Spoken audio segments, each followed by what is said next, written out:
दोस्तों, सनातन धर्म की मान्यताओं के अनुसार जीवात्मा 84 लाख योनियों में भटकने के बाद मनुष्य जन्म पाती है। अब यहाँ कई सवाल उठते हैं। पहला यह है कि ये योनियाँ क्या होती हैं।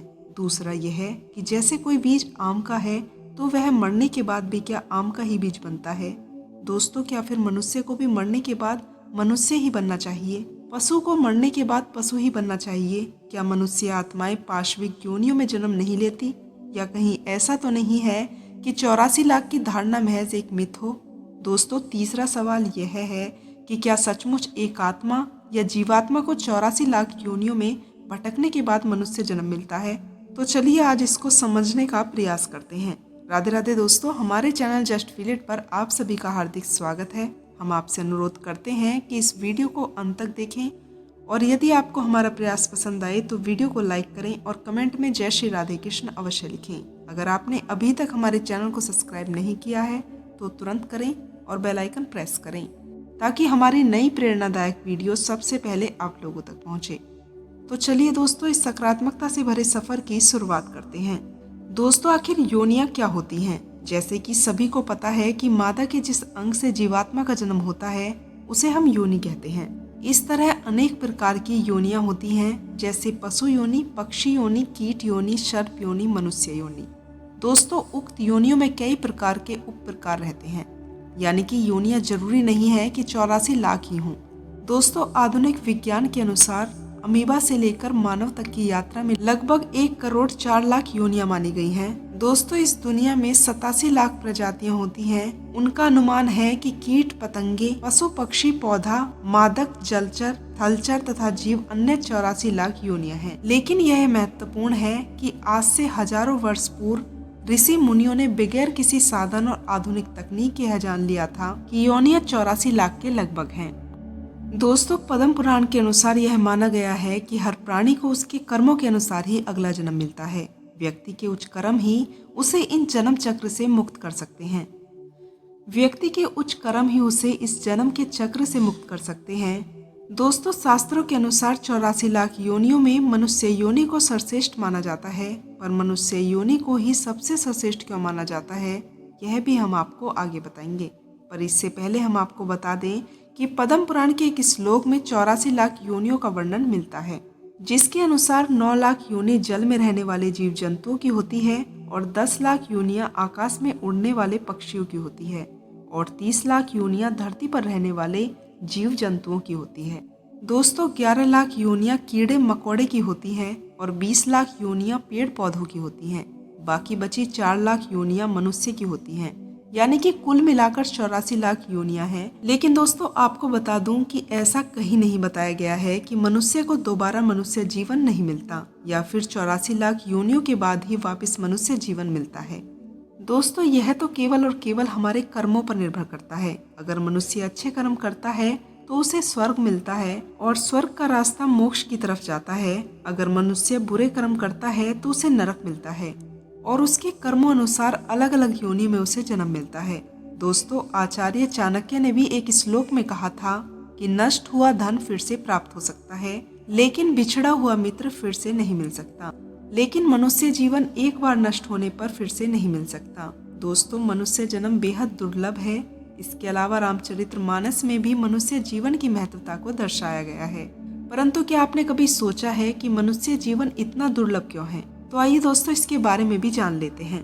दोस्तों, ऐसा इसलिए है क्योंकि 84 लाख योनियों में से केवल मनुष्य के पास ही दिमाग यानी कि सोच समझने की क्षमता होती है। उसे अच्छे बुरे की समझ होती है। वह पाप पुण्य में भेद कर सकता है। वह धर्म और अधर्म को जानता है। वह मानव ही है जिसे आत्मा परमात्मा का बोध हो सकता है। वह मानव ही है जो संसार का ज्ञान हासिल कर सकता है। अब यदि आप बुरे कर्मों से मनुष्य जीवन को खो देते हैं तो आपको अन्य योनियों में जन्म लेना ही पड़ता है। दोस्तों, ऐसी योनि जिसमें सोचने समझने की समझ नहीं होती, लिहाजा आप योनियों के काल चक्र में फंसते चले जाते हैं। इसलिए ऐसा कहा जाता है कि 84 लाख योनियों को पार करने के बाद ही आत्मा को मनुष्य योनि मिलती है और यही है आत्मा के 44 लाख योनि से गुजरने का राज। दोस्तों, पद्म पुराण में कहा गया है कि जब कोई आत्मा निर्धारित 84 लाख योनियां पूरी कर लेती है और उसके कर्म भी अच्छे होते हैं तो उससे पितृ यानी कि देव योनि प्राप्त हो जाती है। इसके साथ ही वह जन्म जन्मांतर से मुक्त होकर बैकुंठ धाम चली जाती है। जबकि नीच कर्म करने वाली आत्माओं को फिर से 84 लाख योनियों में जन्म लेने के लिए नीचे भेजा जाता है। दोस्तों, वेद पुराणों में इसे दुर्गति कहा गया है, यानी कि किसी आत्मा के फिर से जन्म मृत्यु के चक्र में फंसने का फेरा उसे एक आदर्श स्थिति से नहीं मानी जाती। दोस्तों, सनातन धर्म की मान्यता के अनुसार जीवात्मा 84 लाख योनियों में भटकने के बाद ही मनुष्य जन्म पाती है।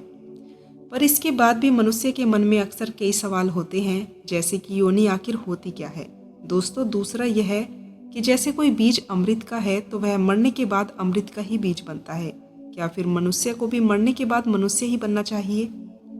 दोस्तों, पशु को मरने के बाद पशु ही बनना चाहिए। क्या मनुष्य आत्माएं पाशविक योनियों में जन्म नहीं लेती? या कहीं ऐसा तो नहीं कि 84 लाख की धारणा महज एक मिथ हो? दोस्तों, तीसरा सवाल यह होता है, क्या सचमुच एक आत्मा या जीवात्मा को 84 लाख योनियों में भटकने के बाद ही मनुष्य जन्म मिलता है? दोस्तों, मनुष्य योनि में जीव 9 माह के विकास के बाद जन्म लेने के बाद बालक गर्भावस्था से निकलकर शरीर के आकार को धारण कर लेता है। जो इस सृष्टि में पाए जाते हैं, गर्भ में बालक बिंदु रूप के समान होता है और अंत में मनुष्य का बालक बन जाता है, अर्थात वह 83 प्रकार से खुद को बदलता है।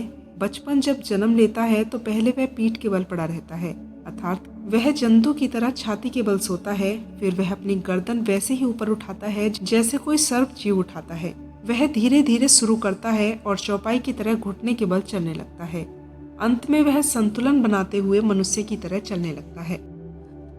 वह आक्रमण करता, चिल्लाना, अपने नाखूनों से नोचना, ईर्ष्या, क्रोध, रोना, चीखना आदि क्रियाएं सभी पशुओं की होती हैं जो मनुष्य में विद्यमान रहती हैं। यह सब उसे क्रम विकास में प्राप्त हो जाता है। दोस्तों, श्रीमद् भागवत महापुराण के अनुसार विश्व की मूलभूत शक्ति सृष्टि के रूप में अभिव्यक्त हुई है और इसी क्रम में वृक्ष, पशु, पक्षी, कीड़े मकोड़े आदि के रूपों में सर्जन हुआ है, परंतु उससे उस चेतना की पूर्ण अभिव्यक्ति नहीं हुई है। अतः मनुष्य का निर्माण हुआ है जो इस मूल तत्व ब्रह्मा का साक्षात्कार कर सकता है। दोस्तों, अब जानते हैं कि क्या मनुष्य मरने के बाद मनुष्य और पशु मरने के बाद पशु ही बनता है। तो हम आपको बता दें कि क्रम विकास के हिंदू और वैज्ञानिक सिद्धांतों में हमें बहुत कुछ सीखने को मिलता है, लेकिन हिंदू धर्म अनुसार जीवन एक चक्र है। इस चक्र से निकलने को ही मोक्ष कहते हैं। दोस्तों, माना जाता है कि जो ऊपर उठ जाता है एक दिन उसे नीचे गिरना ही होता है, लेकिन यह तय करता है उस आत्मा की योग्यता और उसके जीवन संघर्ष पर। यदि यह मान लिया जाए कि कोई पशु आत्मा पशु ही बनती है और मनुष्य आत्मा तो मनुष्य ही बनती है, तो फिर पशु आत्मा कभी मनुष्य बन ही नहीं सकती। दोस्तों, किसी कीड़े की आत्मा कभी पशु बन ही नहीं सकती। ऐसा मानने से बुद्ध जातक तो मना करते हैं और उनकी कथाएं भी प्रचलित हैं। इसके पीछे जन्म की कहानियों को फिर झूठ ही मान लिया जाएगा। दोस्तों, इस तरह से कई ऋषि मुनि हुए हैं जिन्होंने अपने कई जन्मों पूर्व हाथी, घोड़े, हंस के होने का वृतांत सुनाया है। तो यदि कोई कहता है कि मनुष्य आत्माएं मनुष्य और पशु पक्षी आत्माएं पशु पक्षी ही बनती हैं, तो इस सिद्धांत रूप से तो गलत है। हो सकता है कि इन्हें धर्म की ज़्यादा जानकारी हो। दोस्तों, दरअसल उक्त प्रश्न के उत्तर को समझने के लिए हमें कर्म, भाव, सुख, दुख और विचारों पर आधारित गतियों को समझना होगा। दोस्तों, सामान्य तौर पर 3 तरह की गतियां होती हैं: उद्रव गति, स्थिर गति और अधोगति। दोस्तों, प्रत्येक जीव की यह 3 तरह की गतियां होती हैं। दोस्तों, यदि कोई मनुष्य आत्मा मरकर उद्र गति को प्राप्त होती है तो वह देवलोक को गमन करती है। स्थिर गति का अर्थ है वह फिर से मनुष्य बनकर वही कार्य फिर से करेगा। दोस्तों, अधोगति का अर्थ होता है कि मनुष्य योनि से नीचे गिरकर किसी पशु योनि में जाएगा, या यदि उसकी गिरावट और अधिक होगी तो वह किसी नीची योनि में ही जाएगा। अर्थात नीचे गिरने के बाद कहाँ जाएगा इसके बारे में कुछ कह नहीं सकते। दोस्तों, आसमान से गिरे और खजूर पर अटके, ऐसा भी उसके साथ हो सकता है। इसलिए कहते हैं कि मनुष्य योनि बड़ी दुर्लभ होती है और इसे जरा संभल कर ही रखें। दोस्तों, 84 लाख योनियों के बारे में अलग अलग पुराणों में अलग अलग बताया गया है, लेकिन सभी एक ही अनेक आचार्यों ने इन 84 लाख योनियों को 2 भागों में बांटा है। दोस्तों, पहली है योनि तथा दूसरी है अयोनिक। दोस्तों, जब कोई मनुष्य मरता है और आत्मा शरीर को त्याग कर उत्तर कार्य के लिए यात्रा प्रारंभ करती है तो उसे उपयुक्त 3 मार्ग मिलते हैं। उसके कर्मों के अनुसार उसे एक मार्ग यात्रा के लिए प्राप्त हो जाता है। दोस्तों, प्रत्येक जीव के मरने के बाद कुछ गतियां होती हैं जो कि उसकी घटना क्रम, भाव और विचार पर आधारित होती हैं। मरने के बाद आत्मा की 3 तरह की गतियां होती हैं, ऊर्ध्वगति, स्थिर गति और अधोगति। दोस्तों, इन्हें अगति और गति में विभाजित किया जाता है। वेद, उपनिषदों और गीता के अनुसार मृत्यु के बाद आत्मा की 8 तरह की गतियां बनाई जाती हैं। ये गति ही आत्मा की दशा या दिशा को तय करती हैं। इन 8 तरह की गतियों को 2 भागों में बांटा गया है। अगति गति, अधोगति में गिरना अर्थात फिर से कोई पशु या पक्षी की योनि में चला जाना, जो कि एक चक्र में फंसने जैसा होता है। दोस्तों, मनुष्य की योनि में कब जन्म मिलता है, इसके बारे में भी जान लेते हैं। पुराणों में कुल 84 लाख योनियों में मनुष्य की योनि को सर्वश्रेष्ठ बताया गया है। दोस्तों, मान्यता है कि एक आत्मा का कर्म गति के अनुसार 30 लाख बार वृक्ष की योनि में जन्म लेना होता है। इसके बाद 9 लाख बार जलचर प्राणियों के रूप में जन्म लेना होता है और 10 लाख बार क्रमशः योनि में जन्म लेना होता है। 11 लाख बार पक्षी योनि में जन्म लेना होता है और 20 लाख बार पशु की योनि में जन्म लेने के बाद अंत में कर्मों के अनुसार गाय का जन्म प्राप्त होता है। इसके बाद आत्मा को मनुष्य योनि प्राप्त हो जाती है। दोस्तों, इसके बाद 4 लाख बार आत्मा मानव की योनि में ही जन्म लेती है। इसके बाद इसे पितृ या देव योनि प्राप्त होती है। दोस्तों, यही सब क्रम अनुसार चलते हैं। जब आत्मा मनुष्य योनि में आकर नीच कर्म करने लगती है तो उसे पुनः नीच योनियों में ही जन्म लेना पड़ता है। दोस्तों, जिससे वेद पुराणों में दुर्गति कहा गया है। दोस्तों, इससे आगे हम जानेंगे 84 लाख योनियों के रहस्य के बारे में। दोस्तों, हिंदू पुराण में वर्णित 84 लाख योनियों के बारे में आपने कभी न कभी अवश्य सुना होगा। हम जिस मनुष्य योनि में जी रहे हैं वो इन 84 लाख योनियों में से ही एक है। अब समस्या यह है कि कई लोग ये समझ नहीं पाते वास्तव में योनियों का अर्थ क्या होता है। दोस्तों, गरुड़ पुराण में योनियों का विस्तार से वर्णन किया गया है, तो आइए हम इसे समझने का प्रयास करते हैं। दोस्तों, सबसे पहले ये प्रश्न आता है कि क्या एक जीव के लिए संभव है कि वो इतनी सारी योनियों में जन्म ले सके? तो इसका उत्तर होगा हाँ। एक जीव, जिसे हम आत्मा भी कहते हैं, इन 84 लाख योनियों में भटकती रहती है, अर्थात मृत्यु के पश्चात वो इन्हीं 84 लाख योनियों से किसी एक में जन्म ले लेती है। ये तो हम सभी जानते हैं कि आत्मा अजर अमर है। इसी कारण मृत्यु के पश्चात वो एक दूसरी योनि में शरीर धारण कर लेती है। दोस्तों, अब प्रश्न यह है कि यहाँ योनि का अर्थ क्या है? दोस्तों, अगर आसान भाषा में समझा जाए तो योनि का अर्थ होता है जाति, यानी कि नस्ल, अर्थात इस विश्व में जितनी भी प्रकार की जातियां होती हैं इसे ही योनि कहा जाता है। दोस्तों, इन जातियों में न केवल मनुष्य योनि ही आती है बल्कि पशु पक्षी, पेड़ पौधे, वनस्पति, जीवाणु, विषाणु आदि भी 84 लाख योनियों के अंदर ही आते हैं। दोस्तों, आज का विज्ञान बड़ा ही विकसित हो गया है और दुनिया भर के जीव वैज्ञानिक वर्षों की शोध के बाद इस निष्कर्षण पर पहुंचे हैं कि 6 लाख जातियां ऐसी हैं जिन्हें आप कुछ मुख्य जातियों के उपजातियों के रूप में वर्णित कर सकते हैं। दोस्तों, केवल मुख्य जातियों की बात की जाए तो वो लगभग 84 लाख हैं। अब आप सिर्फ यह अंदाजा लगाएं कि हमारे हिंदू धर्म में ज्ञान विज्ञान कितना उन्नत हो रहा है कि हमारे ऋषि मुनियों ने आज से हजारों वर्ष पहले केवल अपने ज्ञान के बल पर ही यह बता दिया था कि योनियां कितनी होती हैं, जो कि आज की उन्नत तकनीकी द्वारा की गई गणना के निकट है। दोस्तों, हिंदू धर्म के अनुसार इन 84 लाख योनियों में जन्म लेते रहने को ही जन्म मरण का चक्र कहा गया है। जो भी जीव इस जन्म मरण के चक्र से छूट जाता है, अर्थात जो अपनी 84 लाख योनियों की गणना को पूर्ण कर लेता है, उसे अगले किसी योनि में जन्म लेने की आवश्यकता नहीं होती। दोस्तों, उसे मोक्ष प्राप्त करना ही कहते हैं। मोक्ष का वास्तविक अर्थ होता है जन्म मरण के चक्र से निकलकर प्रभु में लीन हो जाना। दोस्तों, ये भी कहा गया है कि सभी अन्य योनियों में जन्म लेने के पश्चात ही मनुष्य योनि प्राप्त होती है, क्योंकि मनुष्य योनि से पहले आने वाली योनियों की संख्या 80 लाख बताई गई है। अर्थात हम जिस मनुष्य योनि में जन्मे हैं वो इतनी विराली होती है कि सभी योनियों के कष्टों को भोगने के पश्चात ही ये हमें प्राप्त होती है। और चूंकि मनुष्य योनि को अंतिम पड़ाव कहा गया है जहाँ जीव अपने कई जन्मों के पुण्यों के कारण पहुँचता है। दोस्तों, मनुष्य योनि ही मोक्ष की प्राप्ति का सर्वोत्तम साधन माना गया है। विशेषकर कलयुग में जो भी मनुष्य पाप कर्मों से दूर रहकर पुण्य करता है उसे मोक्ष की प्राप्ति की उतनी ही अधिक संभावनाएं होती हैं। किसी भी अन्य योनि में मोक्ष की प्राप्ति इतनी सरल नहीं है जितनी कि मनुष्य योनि में होती है। दोस्तों, एक प्रश्न और पूछा जा सकता है कि क्या मोक्ष पाने के लिए मनुष्य योनि तक पहुंचना या उसमें जन्म लेना अनिवार्य है? तो इसका उत्तर है नहीं। हालांकि मनुष्य योनि को मोक्ष की प्राप्ति के लिए स्वार्थिक आदर्श योनि माना गया है, क्योंकि मोक्ष के लिए जीव में जिस चेतना की आवश्यकता होती है वो इस मनुष्य योनि में सबसे अधिक पाई जाती है। दोस्तों, इसके अतिरिक्त कई गुरुजनों ने भी कहा है कि मनुष्य योनि मोक्ष का सोपान है और मोक्ष केवल मनुष्य योनि में ही पाया जा सकता है। हालांकि ये अनिवार्य नहीं है कि केवल मनुष्य को ही मोक्ष की प्राप्ति होगी। दोस्तों, अन्य जंतुओं तथा वनस्पतियों को नहीं। इस बात के कई उदाहरण हमें अपने वेदों और पुराणों में मिल जाते हैं कि जंतुओं ने भी सीधे अपनी योनि से मोक्ष की प्राप्ति की है। दोस्तों, महाभारत में पांडवों के महापरायण के बाद एक कुत्ते का जिक्र आता है जिसे उनके साथ मोक्ष की प्राप्ति हुई थी, जो वास्तव में धर्मराज थे।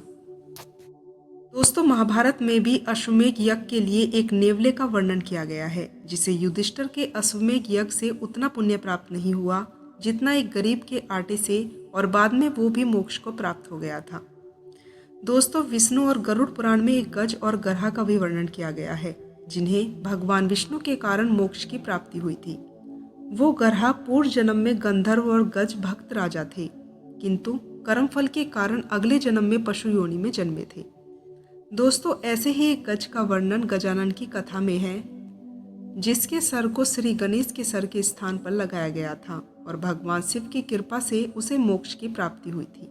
दोस्तों, महाभारत की कृष्ण लीला में भगवान श्री कृष्ण ने अपनी बाल्यावस्था में खेल खेल कर यमलार्जुन नामक वृक्ष को उखाड़ दिया था। वो यमलार्जुन वास्तव में पिछले जन्म में यक्ष थे। उन्हें वृक्ष योनि में जन्म लेने का श्राप मिला था। अर्थात जीव चाहे किसी भी योनि में जन्म क्यों न ले ले, अपने पुण्य कर्मों और सच्ची भक्ति से वो मोक्ष को प्राप्त कर सकते हैं। दोस्तों, एक और प्रश्न पूछा जाता है कि क्या मनुष्य योनि सबसे अंत में ही मिलती है? तो इसका उत्तर है नहीं। हो सकता है कि आपके पुनः जन्मों के पुण्य के कारण आपको मनुष्य योनि प्राप्त हुई हो, लेकिन ये भी हो सकता है कि मनुष्य योनि की प्राप्ति के बाद किए गए आपके पाप कर्मों के कारण ही अगले जन्म में आपको अधम योनि प्राप्त हो जाए। दोस्तों, कई लोग इस बात पर भी प्रश्न उठाते हैं कि हिंदू धर्म ग्रंथों, विशेषकर गरुड़ पुराण में अगले जन्म का भय दिखाया गया है, लोगों को डराया गया है, जबकि वास्तविकता ये है कि कर्मों के अनुसार अगली योनि का वर्णन इस कारण से है ताकि मनुष्य यथासंभव पाप कर्म करने से बच सके। हालांकि एक बात और जानने योग्य है कि मोक्ष की प्राप्ति अत्यंत ही कठिन है। यहाँ तक कि सतयुग में भी, जहाँ पाप शून्य के बराबर था, फिर भी मोक्ष की प्राप्ति अत्यंत कठिन थी। दोस्तों, कलयुग में जहाँ पाप का भाग 14 है, जिसमें मोक्ष की प्राप्ति तो अत्यंत ही कठिन है। हालांकि कहा जाता है कि सतयुग से उलट कलयुग में केवल पाप कर्म को सोचने पर उतना फल नहीं मिलता जितना करने पर मिलता है, और कलयुग में किए गए थोड़े से पुण्य का फल बहुत अधिक मिलता है।